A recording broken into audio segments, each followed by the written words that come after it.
नमस्कार, मैं भूपेश छिमवाल और आप देख रहे हैं आवाज 24/7। आज हमारे स्टूडियो में हमारे साथ हैं उत्तराखंड सरकार के कैबिनेट मंत्री श्री गणेश जोशी जी। आइए उनसे कुछ बात करेंगे। गणेश जोशी जी, स्वागत है आवाज 24/7 में। क्या कहेंगे? सरकार एक साल पूरा होने पे एक साल बेमिसाल कह रही है, क्या कहना चाहेंगे? देखिए, हमारे युवा मुख्यमंत्री पुष्कर सिंह धामी जी के नेतृत्व में एक साल में कई ऐतिहासिक फैसले इस सरकार ने किए हैं। आपने देखा होगा कि जो उत्तराखंड की महिलाओं को 30% आरक्षण मिलता था, कोई व्यक्ति वहां चला गया पीएल में और वो समाप्त हो गया था, उसको दोबारा लागू करने का काम किया तो धामी सरकार ने किया है।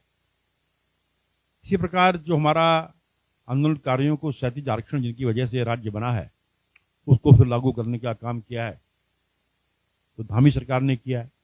धर्मांतरण कानून हमारी गरीब लोगों को, कमजोर लोगों को, विशेषकर हमारी बच्चियों को हिंदू नाम रखकर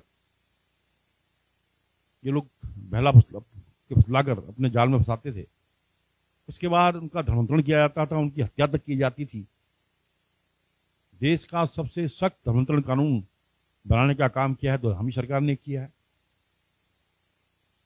नकल जो उत्तराखंड के लिए अभिशाप हो गई थी, हमारे हजारों युवा इससे त्रस्त थे। एक सख्त नकल कानून बनाने का काम अगर किया तो धामी सरकार ने किया, जिसमें 10 करोड़ तक का जुर्माना, आजीवन कारावास तक की सजा। अब कोई नकल करेगा ना कराने की हिम्मत करेगा। इसी प्रकार जो हमने घोषणा की थी चुनाव के समय कि अंत्योदय कार्ड धारकों को हम 3 सिलेंडर देंगे, उसको पूरा करने का काम किया तो धामी सरकार ने किया। उत्तराखंड सैनिक बहाली प्रदेश है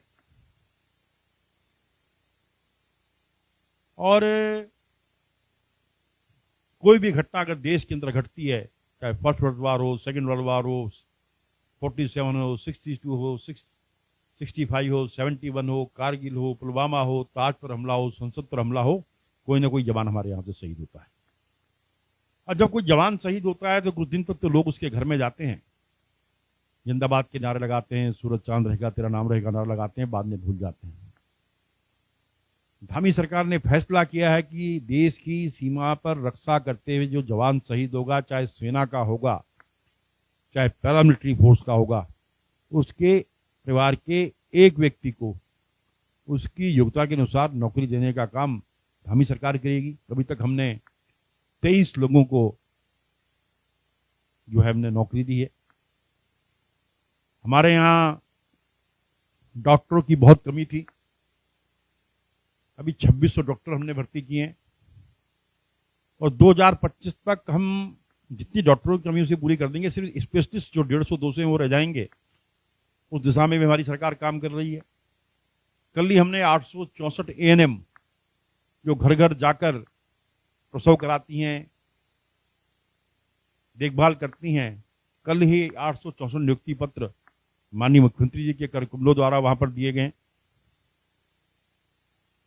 और सबसे बड़ी बात, जनता से सीधा संवाद। अगर आपने देखा होगा, बजट बनाने से पहले माननीय मुख्यमंत्री जी ने हर डिस्ट्रिक्ट में जाकर जनता से सीधा संवाद किया था और संवाद के आधार पर जन भावना के अनुरूप बजट बनाया, जिसकी सब लोग प्रशंसा कर रहे हैं। उस बजट के अंदर मातृशक्ति की चिंता की गई, युवा शक्ति की चिंता की गई, वृद्धों की चिंता की गई, पिछड़ी जाति की चिंता की गई, अनुसूचित जाति की चिंता की गई, पूर्व सैनिकों की चिंता उसमें की गई। हमारे जो पूर्व सैनिकों का गैलेंट्री अवार्ड, गैलेंट्री जो अवार्डेड हैं, परमवीर चक्र, महावीर चक्र, अशोक चक्र, वीर चक्र, सेना मेडल, मेंशन डिस्पैच, इनकी पुरस्कार राशि को कई गुना बढ़ाया है। जो हमारे डेकोरेशन पदक हैं, यूआईएसएम, पीवीएसएम, एसएम, इनकी पुरस्कार राशि को कई गुना बढ़ाया है। कहने का तात्पर्य कि समाज के हर वर्ग की चिंता इस धामी सरकार ने की है। इसीलिए एक साल नई मिसाल का नारा दिया है हमने। जोशी जी, महिला सशक्तिकरण की आप बात करते हैं कि आपकी सरकार की उपलब्धि है, पर कहीं ना कहीं जब अंकिता मर्डर केस, उसमें कहीं ना कहीं एक वीआईपी का नाम सामने आ रहा है, वो भी आपके सरकार की उपलब्धि है। देखिए, अगर आप आपके देहरादून में बेरोजगारों पे, युवाओं पे लाठियां बरसा दी जाती हैं, वो भी आपके सरकार की उपलब्धि है, उस पर क्या कहेंगे आप? और वहीं अगर मैं स्वास्थ्य की बात करूं तो ईएसआईएस में एक साथ रातों रात जो कॉन्ट्रैक्ट बेसिस जो यहाँ पे एम्प्लॉइज थे, उनको रातों रात एक आदेश पारित होता है, उन्हें निकाल दिया जाता है। फिर जब हमने वो खबर प्रसारित करी, हमने वो खबर दिखाई, तो फिर रातों रात 2 दिन बाद वो आदेश वापस लिया जाता है। वो भी तो आपकी सरकार की उपलब्धि है, उस पर क्या कहेंगे? अब सुनिए, जहां तक अंकिता कांड की आप बात कर रहे हैं, एक एक दोषी को पकड़ा गया है और जिसका पार्टी से समझौता रहा था उसको पार्टी से निकाला गया है और शीघ्र ही उनको सजा भी होने वाली है। देखिए, हमारी सरकार पूरी ईमानदारी से उसमें काम कर रही है। अगर उसमें कोई सफेद पोस्ट कोई भी व्यक्ति होगा और कहीं से उसका नाम सामने आएगा तो सरकार उसके खिलाफ भी वही कार्रवाई करेगी जो इन लोगों के खिलाफ की है, क्योंकि उससे जघन्य अपराध कोई नहीं हो सकता। ये मैं कहना चाहता हूँ। बेरोजगारों पे लाठियां चली देहरादून में। आपने जहां तक लाठीचार्ज की बात की है, बेरोजगारों के बीच में हमारे कांग्रेस के मित्र और कुछ असामाजिक तत्व वहां बैठ गए थे, उसकी जांच कमिश्नर गढ़वाल ने की है। जांच में जो आएगा उसके खिलाफ कार्रवाई होगी। लेकिन मैं ये कहना चाहता हूं कि जो लोग वहां पर बैठे थे, अगर बेरोजगार सारे बेरोजगार होते तो 5 दिन बाद परीक्षा में 3 लाख लोग बैठे हैं। वहां पर सिर्फ हरीश रावत जी और कुछ लोग रह गए थे। ये इस बात का प्रतीक है कि ये पॉलिटिकल मोटिवेटेड ये एक आंदोलन था। जो वास्तव में बेरोजगार है, वो नौकरी करना चाहता है, वो एग्जाम में बैठा है और हम उनके साथ में हैं। और जांच में जो भी दोषी होगा, अगर लाठीचार्ज का, उसके खिलाफ भी कार्रवाई होगी। सर, कृषि विभाग आप देखते हैं, एक कृषि विभाग में काफी अनियमितताएं सामने आई हैं, चाहे रातों रातों टेंडर को लेके हो, चाहे सब्सिडी को लेके हो, इसमें काफी असंतोष किसानों के बीच में है। आपके माध्यम से हमारा मेरे संज्ञान में आया है शामिल किया था, और क्योंकि सीधा सीधा जो केंद्र से पैसा आता है सीधा डीबीटी के माध्यम से किसान के खाते में जाता है। अभी आप आपके माध्यम से मामला मेरे संज्ञान में आया है। मैं चाहता ही इसकी इंक्वायरी कराऊंगा, अगर कोई दोषी होगा उसकी जिम्मेदारी फिक्स की जाएगी। कांग्रेस का साफ कहना है, 1 साल बेमिसाल नहीं, ये 1 साल बेहाल रहा और कहीं ना कहीं प्रचार और प्रसार केवल विज्ञापनों में ही दिख रहा है। सारा विकास नहीं, ये तो आप जनता से पूछिएगा, इसका सर्टिफिकेट कांग्रेस वाले नहीं देंगे। आज समूह की बहनों से पूछिएगा। जब मैंने एक पिछले कार्यक्रम में, शायद आप थे कि नहीं थे, मैंने एक कार्यक्रम में जब समूह की एक बहन को खड़ा करके पूछा, मैंने तुमसे पूछा कि तुम्हें कोई परिवर्तन नजर आया कि 8 साढ़े 8 की मोदी साल की मोदी जी की सरकार और 6 साल की हमारी सरकार होने जा रही है। तो उस बहन का ये कहना था, अनपढ़ बहन थी, कि जब पहले हमें पैसे की आवश्यकता होती थी, हम अपने पति की ओर देखते थे, अपने पिता की ओर देखते थे, अपने भाई की ओर देखते थे। आज समूह के माध्यम से हम इतना कमा देते हैं कि हम 1 लाख रुपए खर्च कर सकते हैं। और हमारी सरकार ने संकल्प लिया है कि 2025 में जब हमारा राज्य 25 साल का होगा, हम 100 लाख बहनों को लखपति दीदी बनाएंगे। और मिलेट्स, क्योंकि 2023 को इंटरनेशनल मिलेट ईयर घोषित किया है, हमने मिलेट्स के लिए अपनी अलग पॉलिसी बनाई है। इसके लिए मिलेट्स में बजट की अलग व्यवस्था की है। और उत्तराखंड पहला प्रदेश है जिसने मंडवे का एमएसपी 35 रुपया 78 पैसे घोषित किया है। और अक्सर देखने में यह आता है कि पहाड़ का किसान गरीब होता है, व्यापारी से एडवांस ले लेता है और ये व्यापारी उनसे 22-23 रुपया मंडवा खरीद कर आगे 35 रुपये बेचेगा। हमने कहा बिचौली को हम समाप्त करेंगे। आज हमारी समूह की 60,000 से अधिक स्वयं सहायता समूह चल रहे हैं। 6 लाख से अधिक हमारी बहनें इस समूह में काम कर रही हैं। हमने कहा हमारी समूह की बहनें किसानों से घर पे जाकर उसका मंडवा खरीदेंगी। उसके लिए हम 1.5 रुपया किलो इंसेंटिव इन बहनों को देंगे। उससे 2 फायदे होंगे। एक तो किसान को उसको उत्पाद का सही दाम मिलेगा और दूसरी जो हम कहा लखपति दीदी बनाने का हमारा संकल्प है बहनों का, कोई पूरा। G20 की समिट यहाँ हो रही है 3 दिवसीय। पहले आप किस परिदृश्य इसको आप देख रहे हैं? देखिए, निश्चित ही मैं देश के प्रधानमंत्री नरेंद्र मोदी जी का, जिनका कि उत्तराखंड से विशेष लगाव है, जिन्होंने केदार भूमि से कहा था कि 2021 का आने वाला दशक उत्तराखंड का होगा, जहां अन्य राज्यों को कहीं कार्यक्रम ही नहीं मिले। ये हमारे लिए गौरव की बात थी कि उत्तराखंड में 2 स्थानों पर G20 के कार्यक्रम चलने का सौभाग्य हमारी सरकार को प्राप्त हुआ है, एक रामनगर में और एक नरेंद्र नगर में। जब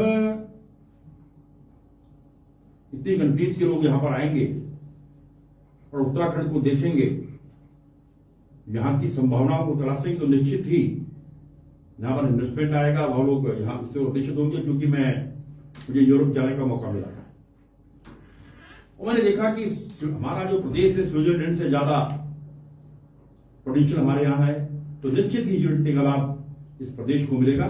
मैं इसके लिए प्रधानमंत्री जी का विशेष आभार व्यक्त करता हूँ। पर इस G20 के अगर मैं समिट की बात करूं, कहीं ना कहीं कई व्यापारियों के, मैं रुद्रपुर की बात करूं, कई व्यापारियों के व्यवसाय उजाड़ दिए गए और पराकाष्ठा ये रही, बदनाम प्रशासन हुआ, क्योंकि जब शासन का आदेश होता है तभी प्रशासन काम करता है। पर मौजूदा विधायक भी मौके पे मौजूद नहीं थे, जबकि 16 को ही सत्र खत्म हो चुका था। उसके बावजूद भी वो एक आस इस अपने विधायक की ओर देखते रहे। नहीं, 17 को खत्म हुआ था, शायद आपकी जानकारी में नहीं है।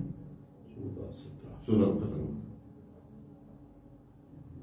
16 को खत्म हो गया।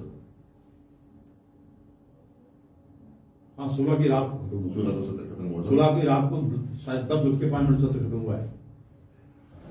अब वो क्या परिस्थिति रही होगा मैं नहीं कह सकता, लेकिन मैंने जाकर जो डिस्ट्रिक्ट मजिस्ट्रेट से जानकारी ली है, मुझे जो बताया गया कि वो टूटी लीगल लोग थे, लेकिन उसके बाद भी क्योंकि वो कई दिनों से यहाँ पर बसे हुए थे, हमारी सहानुभूति उनके साथ है, उनके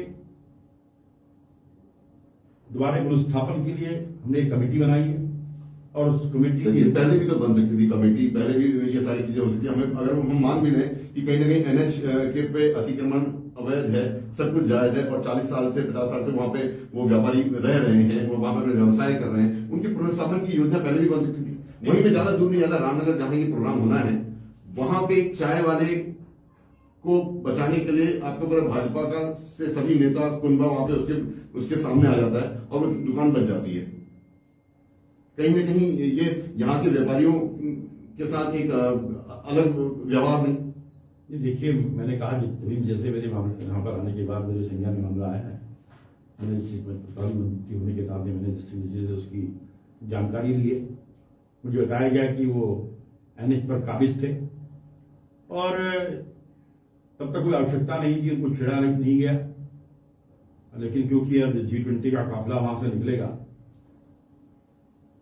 और विदेशी हमारे मेहमान वहां से गुजरेंगे और वो क्या प्रभाव लेकर वहां पर जाएंगे, तो इसके लिए उनको वहां से हटाया गया है। लेकिन उनके विस्थापन की प्रक्रिया जारी है, कमेटी बन गई है और जो बेहतर होगा, क्योंकि वो भी हमारे लोग हैं, हमारे नागरिक हैं और उसकी चिंता सरकार कर रही है, उनके बारे में सोचेगी। ऐसे कौन से और काम हैं जो, आखिरी सवाल, ऐसे कौन से और काम हैं जो भावी सरकार अपने मेन एजेंडे में लेके चल रही है आने वाले अगले 4 सालों में? देखिए, सबसे बड़ी बात होती है जनता के बीच उपलब्ध होना। विकास तो एक निरंतर प्रक्रिया है। आज आप एक सड़क बनाएंगे, 1-2 साल में टूट जाएगी, नई बन जाएगी। आप एक पुल बनाएंगे, 5-10 साल में टूटेगा, 20 साल में टूट जाएगा, नया बन जाएगा। सबसे बड़ी बात है कि जनता आप पर कितना भरोसा करती है। अभी आपने देखा होगा, उत्तराखंड एक आपदा प्रदेश है। हर वर्ष कोई ना कोई आपदा यहां पर आती रहती है और आपदा को कोई रोक नहीं सकता। अभी भी आपदा आई, अभी बारिश हुई, मैं कहता रहा हूं, सभी किसान, आपदा को कोई रोक नहीं सकता। लेकिन आपदा के बाद सरकार कितनी संवेदनशील है, उसके अधिकारी कितने संवेदनशील है, मुख्यमंत्री कितने संवेदनशील है, आपने देखा होगा। जहां कहीं भी आपदा आई, मुख्यमंत्री जी खुद मौके पर पहुंचे। अभी जोशीमठ में आपने देखा होगा, हमारे मित्र वहां पर नेतागिरी का बहाना ढूंढ रहे थे, पर मीडिया जब माननीय मुख्यमंत्री जी वहां पर गए, उनसे बातचीत की, हमने तुरंत राशि के रूप में 65 करोड़ रुपए भेजा और आज बजट के अंदर 1000 करोड़ की व्यवस्था जोशीमठ के विस्थापन के लिए हमने तो की। मीडिया को दिखाने से क्यों मना कर दिया, मीडिया को भी जाने से मना कर दिया गया? अब ये तो लोकल स्तर पे क्या दिक्कत रही होगी प्रशासन की, क्योंकि जब मीडिया सामने होता है, एक ह्यूमन साइकोलॉजी है। आप तो मैं मंत्री हो गया हूं, जब हम छोटे नेता थे तो मीडिया में आने के लिए ज्यादा हल्ला करते थे, भीड़ प्रभुक हो जाती थी। तो क्या परिस्थितियां रही होंगी मैं उसके बारे में जानकारी नहीं है, लेकिन हमारी सरकार पूरी संवेदनशीलता के साथ, पूरी ईमानदारी के साथ उत्तराखंड की जनता के साथ होती है। किसानों के लिए अभी आपने बोला कि अभी 2 दिन अतिवृष्टि रही, उससे कई किसानों की फसलें, क्योंकि गेहूं खड़ा था। और देखिए, दो किस्म की जानकारी मुझे मिली है। एक जो जहां पे हरा गेहूं था वो नीचे लेट चुका है, तो हम उसकी जानकारी ले रहे हैं। हमने अपने कृषि अधिकारियों को, अपने डिस्ट्रिक्ट मजिस्ट्रेट से भी कहा है और पूरा रिपोर्ट आने के बाद जो भारत सरकार के मानक है उसके अनुरूप उनको मुआवजा दिया जाएगा, उनकी मदद की जाएगी। ये थे हमारे साथ कैबिनेट मंत्री, मुख्यमंत्री श्री गणेश जोशी जी। सीधी वार्ता हम आगे भी आपको अपडेट करते रहेंगे, तब तक के लिए बने रहेगा आवाज 24/7 के साथ। जय हिंद, जय भारत। उत्तराखंड की हर छोटी बड़ी खबर के लिए चैनल को सब्सक्राइब करें और बेल आइकन दबाना ना भूलें।